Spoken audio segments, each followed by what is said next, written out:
আসসালামু আলাইকুম। কৃষিকথা রাজবাড়ির পক্ষ থেকে আমি মোহাম্মদ রনি আপনাদের জানাচ্ছি আন্তরিক শুভেচ্ছা অভিনন্দন। আজ 10-3-2026। আপনারা যে পেঁয়াজটি দেখতে পাচ্ছেন, পেঁয়াজ ক্ষেতটি, এটি আমার হাইব্রিড সেকেন্ড জেনারেশন, যেটাকে আমরা গ্রাম্য ভাষা লুজ হাইব্রিড বলি। এটার বয়স আজ 85 দিন চলছে। মাশাআল্লাহ, পেঁয়াজগুলো সাইজ বড় হয়ে গেছে। দেখুন, এই দেখুন, এর একটা পিসের সাইজ দেখুন, প্রায় 70 গ্রাম, প্রায় 100 গ্রাম হয়ে যাবে। দেখুন, আসলে আপনারা অনেকেই হয়তো জানেন, অনেকেই জানেন না যে পেঁয়াজের 3টা সেচ কখন দিতে হয়। এই পেঁয়াজটি আমি যখন লাগাইছিলাম তখন এই গাছগুলো একেবারেই দুর্বল হয়ে গেছিলো,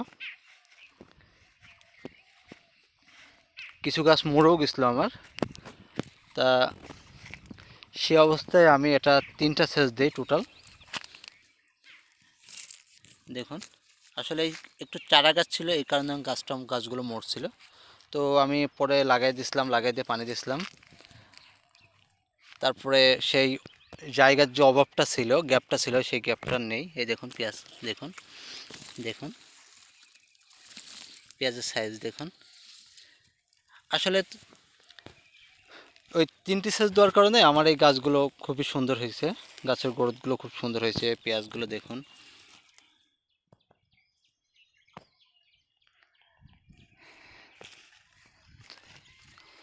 এই দেখুন,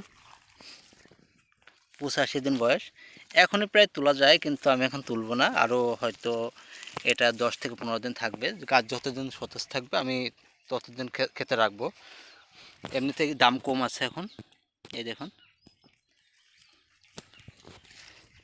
এটি সততা কোম্পানির, সততা কোরজবিট নামে পরিচিত। আমি এক ভাইয়ের কাছ থেকে এটা সংগ্রহ করেছিলাম, এই দানাগুলো। এই দেখুন,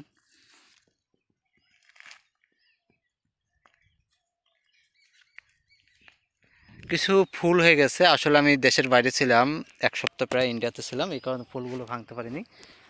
আমি আজ থেকে এই ফুলগুলো ভাঙা শুরু করে দেবো। কিছু কিছু গাছ মানে ভাঙা শুরু হয়েছে, তা আর কিছু কুকুরও অত্যাচার করছে। মাশাল্লাহ, আসলে পেঁয়াজগুলো দেখলে মনটা ভরে যায়। এই দেখুন,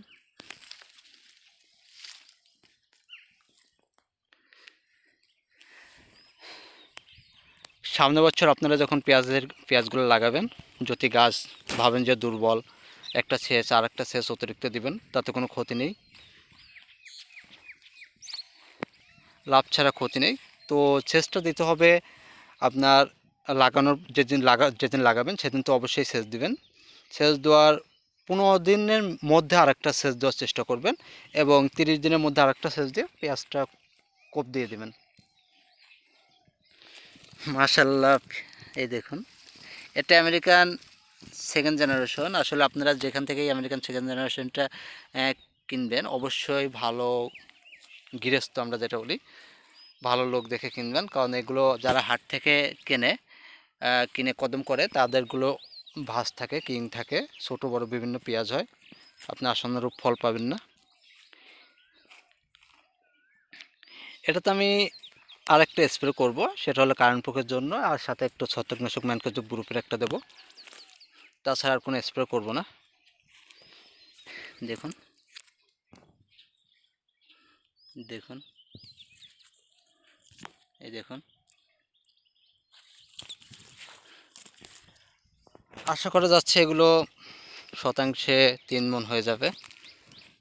এখনই যেভাবে নামার সাইজ আছে, গাছগুলো এখনও অনেক সতেজ আছে। কিছু যে ফুলগুলো দেখা যাচ্ছে, এই ফুলটা এ পর্যন্ত আমি ভাঙিনি, তো দেশের বাইরে থাকার কারণে ভাঙা দেরি পড়ে গেছে। তো আজকে আজ 2 দিন ভাঙলেই শেষ হয়ে যাবে। এই দেখুন,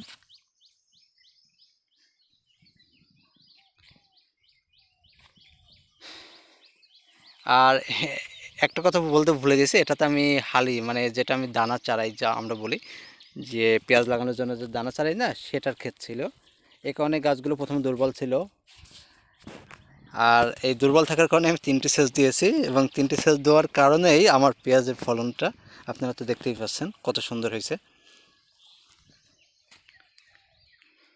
এখানে আমার 13 শতাংশ জমি ছিল, 2 কেজি পেঁয়াজের দানা চারিয়েছিলাম।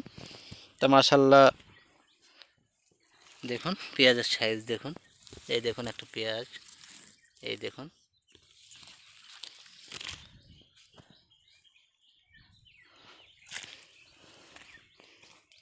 আসলে আমেরিকান সেকেন্ড জেনারেশন যদি আপনি লাগান তাহলে ভালো লোক দেখে কিনবেন দানাগুলো, এবং যদি আপনার জেনুইন থাকে তাহলে বা এমনিতে যে জাতগুলো আছে বিভিন্ন ভ্যারাইটিস আছে, সেই ভ্যারাইটিসের চাইতে আপনার পেঁয়াজের ফলন অনেক ভালো হবে, এটা আমি বলতে পারি।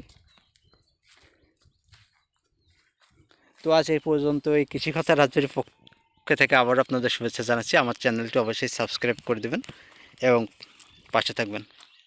আসসালামু আলাইকুম।